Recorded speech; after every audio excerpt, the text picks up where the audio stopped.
Honey റോസിന്റെ പരാതിയുടെ ഭാഗമായിട്ട് വരുന്ന കുറേ കമൻസ് ഉണ്ട്. അതിനുള്ള ലീഗൽ ആക്ഷൻ മിക്കവാറും അവർ എടുത്തോളും. എന്നാലും ഒരു ക്ലിനിക്കൽ സൈക്കോളജിസ്റ്റ് എന്നുള്ള രീതിയിൽ എൻ്റെ ഒപ്പീനിയൻ എനിക്ക് അതിൽ പറയേണ്ട ഒരു ആവശ്യകത ഉണ്ടെന്ന് തോന്നുന്നു. അവർ ആ രീതിയിൽ ഡ്രസ്സ് ചെയ്തുകൊണ്ടല്ലേ, ഇങ്ങനെ ഡ്രസ്സ് ചെയ്തതുകൊണ്ടല്ലേ അവർക്കെതിരെ ആൾക്കാർ ഇങ്ങനെയൊക്കെ പറയുന്നത്. അല്ലാതെ ബോബി ചെമ്മണ്ണൂർ എത്ര സോഷ്യൽ വർക്ക് ചെയ്യുന്ന ഒരാളാണ്, എത്ര നന്മ ചെയ്യുന്ന ഒരാളാണ്. സോഷ്യൽ സർവീസ് ചെയ്യുന്ന ആൾക്കാർക്ക് എല്ലാവരെയും കളിയാക്കാൻ പറ്റുന്നത് എവിടെയെങ്കിലും എഴുതി വെച്ചിട്ടുണ്ടോ? അല്ലെങ്കിൽ അവർക്ക് ഇഷ്ടമുള്ള ഡ്രസ്സ്, അവർക്ക് കംഫർട്ടബിൾ ആയിട്ടുള്ള ഡ്രസ്സ്, അവരെ ആൾക്കാർ ഉദ്ഘാടനത്തിന് വിളിക്കുന്ന, അവരെ സിനിമകളിൽ വിളിക്കുന്ന, അവർ പോകുന്നവർക്ക് ഇഷ്ടമുള്ള ഡ്രസ്സ് അവരിടുന്നു.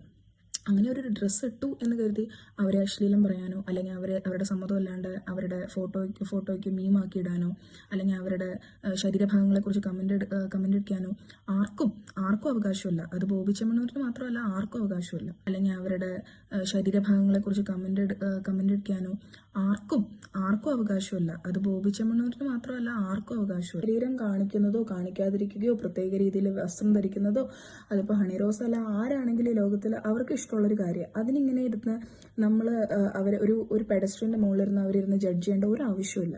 ലീഗലായിട്ടുള്ള ആക്ഷൻ, ഇങ്ങനെയുള്ള കാര്യങ്ങളൊക്കെ വരുമ്പോൾ ലീഗലായിട്ടുള്ള ആക്ഷൻ ആണെന്നോ പെണ്ണെന്നോ ഉള്ള വ്യത്യാസമില്ലാതെ എല്ലാവരും എടുക്കേണ്ട ഒരു കാര്യമാണ്. Gayathri Menon, clinical psychologist.